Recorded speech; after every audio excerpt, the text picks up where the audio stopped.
아주 먼 옛날 백제라는 나라가 지금의 한국 땅에 자리 잡고 있었을 때 부여라는 지역에는 신비로운 전설이 내려오고 있었다. 그 전설은 마을 가장 깊숙한 곳에 자리한 연못과 관련이 있었다.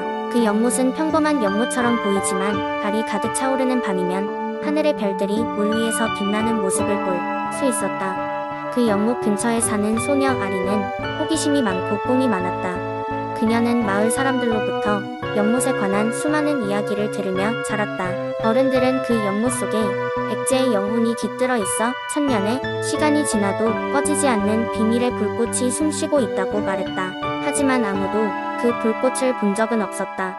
어느 밝은 봄날, 아리는 다시 한번 연못을 찾아갔다. 그녀는 물 위에 비치는 하늘을 바라보며 은은한 불빛을 발견했다. 그것은 그녀의 삶을 바꾸어 놓을 불꽃이었다. 호기심을 참지 못한 아리는 몸을 기울여 그 불빛을 더 가까이 살펴보았다. 바로 그때 연못 속에서 부드러운 목소리가 들려왔다. 내 이름은 소선호. 백제의 영혼을 지키고 있는 수호자란다. 나의 힘은 이 연못에 잠들어 있으며 그 누구에게도 보여지지 않을 것이다. 하지만 너는 특별하구나. 아리는 깜짝 놀랐지만 소선호의 이야기에 귀를 기울이며 용기를 내어 물었다. 어떻게 제가 도움을 드릴 수 있을까요? 소선호는 웃음을 띄우며 말했다. 백제가 잃어버린 고대의 지혜를 다시 찾아주길 바란다. 그 지혜는 이곳 부여의 강과 산 속에 숨어 있다. 그것을 찾는 것이 이 땅의 영혼을 깨우는 열쇠일 것이다. 그날 이후 아리는 마을을 돌아다니며 손때가 묻어있던 고대의 글귀들을 하나씩 찾아내기 시작했다. 그녀는 산을 넘고 강을 건너며 미지의 모험을 이어갔다. 시간이 지나고 아린의 노력은 드디어 결실을 맺었다. 그녀는 백제의 잃어버린 지혜를 되찾고 소선호의 영혼과 다시 만날 수 있었다. 이제 너의 용기와 지혜로 백제의 불꽃은 다시금 활활 타오를 것이란다. 소선호는 말하며 사라졌다. 그 순간 하늘에서는 수많은 별들이 쏟아져 내리며 연못을 물들이기 시작했다. 아리는 마을로 돌아가 그날의 경험을 사람들에게 전했다. 그 이야기는 세대를 거쳐 전해졌고 부여의 연못은 사람들에게 꿈과 신비로운 힘을 상징하는 장소가 되었다. 연못의 불꽃은 여전히 보이는 이가 드물었지만 아린의 이야기 덕분에 사람들은 어떤 꿈도 이룰 수 있다는 믿음을 가지게 되었다. 그렇게 부여의 연못은 백제의 영혼과 함께 영원히 살아 숨쉬며 그들의 삶 속에 남아있게 되었다. 두 번째 이야기. 오래전 옥천에는 금강이라는 강이 흐르고 있었습니다. 이 강은 마을 사람들에게 소중한 수원의 역할을 했지만 동시에 신비로운 전설로 가득 차 있었습니다. 고대부터 전해지는 이야기에는 금강 깊숙한 곳에 특별한 힘을 가진 용이 살고 있다고 전해졌습니다. 이 용은 강을 보호하며 마을의 위기가 닥치면 마법 같은 힘으로 도와준다고 했습니다. 하지만 용은 사람들에게 모습을 종처럼 드러내지 않았기에 이 이야기는 전설로만 전해졌습니다. 그러나 한여름 옥천 마을에 가뭄이 찾아왔습니다. 금강의 수위가 급격히 낮아지면서 마을 사람들은 불안을 감추지 못했습니다. 마을의 연로하신 원로들은 용에게 도움을 구해야 한다고 주장했습니다. 하지만 어떻게 용과 대화할 수 있을지 아무도 알지 못했습니다. 그때 마을의 어린 소년 지민이가 나섰습니다. 저에게 맡겨주세요. 용과 대화할 수 있는 방법을 찾아보겠습니다. 라고 자신있게 말한 지민은 금강으로 향했습니다. 지민은 강가에 다다르자 강물에게 작은 목소리로 속삭이기 시작했습니다. 강의 신비로움을 지켜주시는 용님, 저희를 도와주실 수 있나요? 저희 마을에 물이 필요합니다. 그렇게 며칠이 지나도록 지민은 강가에서 떠나지 않고 진심을 담아 용에게 부탁의 말을 전했습니다. 어느 날 밤 지민은 꿈속에서 신비로운 장면을 봤습니다. 용이 그의 꿈에 나타나 내 마음의 순수함을 보았다 고 말하며 자신이 도와줄 것이라는 약속을 했습니다. 다음 날 아침 마을 사람들은 놀라운 광경을 목격했습니다. 금강의 물이 다시 흐르기 시작한 것입니다. 이는 마치 누군가가 금강의 밸브를 열어놓은 듯 강의 수위는 빠르게 정상으로 돌아왔습니다. 마을 사람들은 지민의 이야기를 듣고 용의 존재를 강하게 믿게 되었고 그날 이후로 금강을 더욱 소중히 여겼습니다. 그리고 지민은 마을의 영웅으로 여겨지게 되었고 그 후에도 금강은 옥천의 사람들에게 풍요로움과 안전을 가져다주는 고마운 존재로 남았습니다. 시간이 흐르면서 마을 사람들은 강의 용에게 감사하는 마음을 잊지 않기 위해 매년 감사제를 열어 그 고마움을 표현했습니다. 금강의 전설은 먼 미래에도 옥천의 아이들에게 전달되었고, 그의 이야기는 자연과 조화를 이루는 삶을 중요시하는 교훈적인 메시지를 담고 있습니다. 세 번째 이야기. 옛날 옛적에 한국의 인천 앞바다에는 푸른 바다의 비밀이 숨겨져 있었다. 이곳에는 아름다운 모래사장이 끝없이 펼쳐져 있고 잔잔한 파도가 해변을 부드럽게 쓰다듬고 있었다. 하지만 그 바다 밑에는 많은 이들이 알지 못하는 비밀의 세계가 있었다. 한때 인천의 작은 어촌 마을에는 바다를 사랑하는 소녀 미니가 살고 있었다.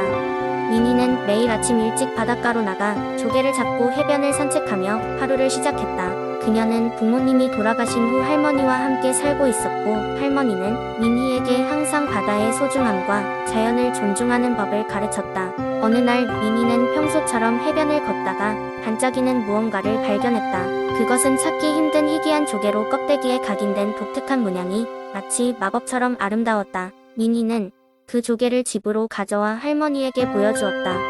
할머니의 눈은 커지더니 곧바로 말씀하셨다. 이것은 아주 특별한 조개란다. 전설에 따르면 이 조개는 바닷속 신비로운 세계로 들어가는 열쇠지. 하지만 그것은 매우 위험하단다. 그날 밤 미니는 잠들지 못하고 조개에 대해 생각했다. 그녀는 바다 깊숙한 곳에 무엇이 있을지 궁금했다.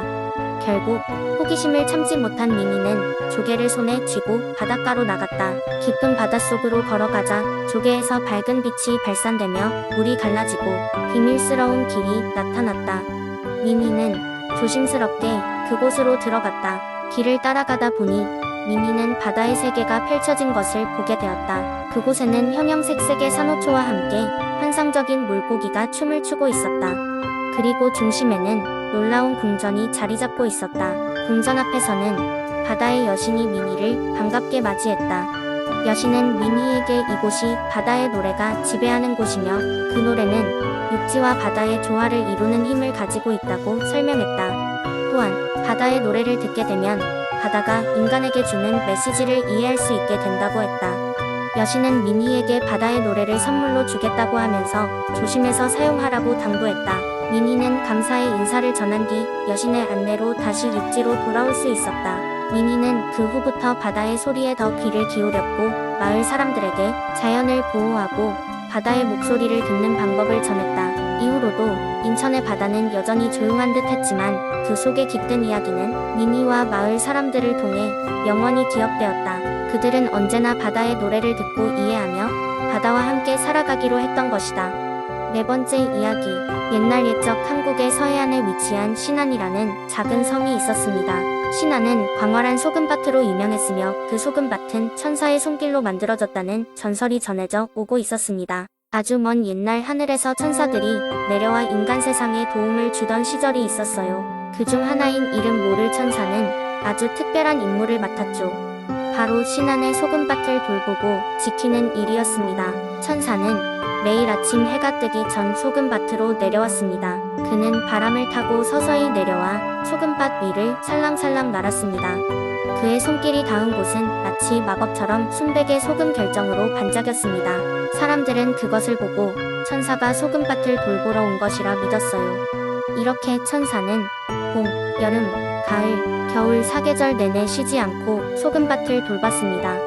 봄이 되면 천사는 소금 결정 사이로 피어나는 들꽃들에게 생기를 불어넣었습니다. 작은 새들과 곤충들이 그와 함께 노래하며 춤을 추었습니다. 신안의 봄은 마치 꽃으로 수놓은 화편처럼 아름다웠고 소금밭은 그들의 배경이 되어주었죠. 여름이 오면 천사는 태양의 열기를 소금밭 위에 골고루 퍼뜨렸습니다. 소금밭 위로 끊임없이 일렁이는 열기로 인해 미라지처럼 보이기도 했어요. 사람들은 소금밭을 걸으면서 여름의 뜨거운 열기와 소금의 차가운 바람을 동시에 느끼며 여름의 신비로움을 경험했습니다. 가을이 되면 천사는 낙엽과 함께 소금밭을 날았습니다. 가을의 서늘한 바람은 그의 날개짐을 타고 소금밭 곳곳에 퍼졌어요. 사람들은 가을 바람을 맞으며 따뜻한 고구마와 밤을 구워 먹으며 수확을 즐겼습니다. 소금밭의 가을은 오곡백과의 풍요로움과 함께했습니다. 겨울이 오면 천사는 흰눈을 소금밭 위에 고요히 내려놓았습니다. 눈 덮인 소금밭은 마치 은빛 장막을 두른 듯 반짝였고 얼음, 결정들은 그곳에 잠시 머무르는 천사의 보석 같았습니다. 사람들은 소금밭에서 미끄럼을 타며 겨울의 즐거움을 만끽했습니다. 사람들은 사계절마다 천사가 소금밭을 돌보는 덕분에 더욱 풍요롭고 아름다운 삶을 살 수 있었습니다.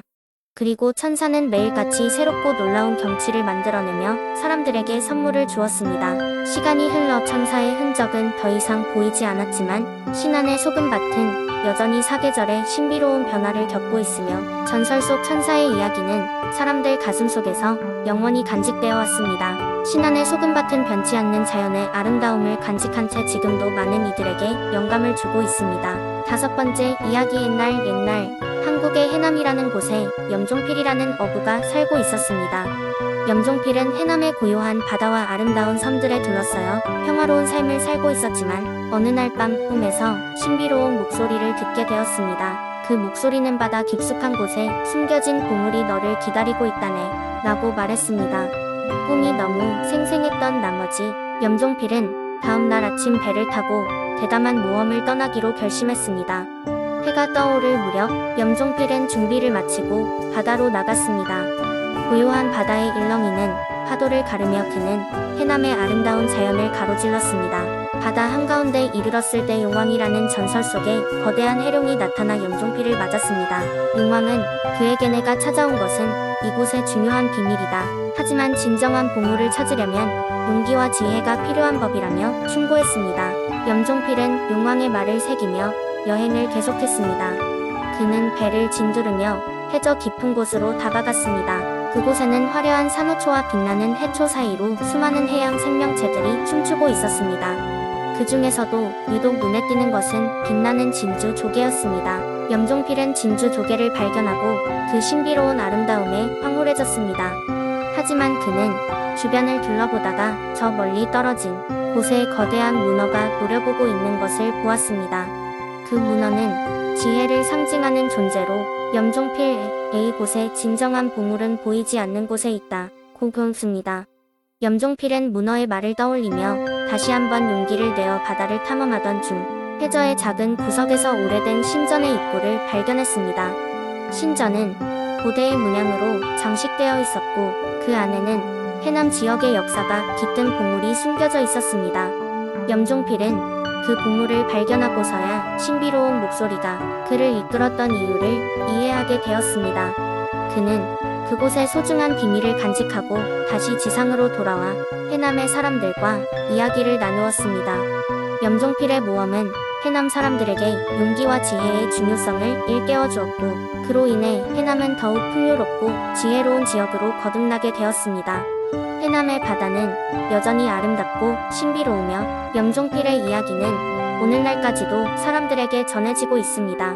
그의 용기 있는 이야기는 해남 사람들이 바다와 자연을 보살피며 사는 삶의 지혜를 배우게 하는 큰 교훈이 되었답니다.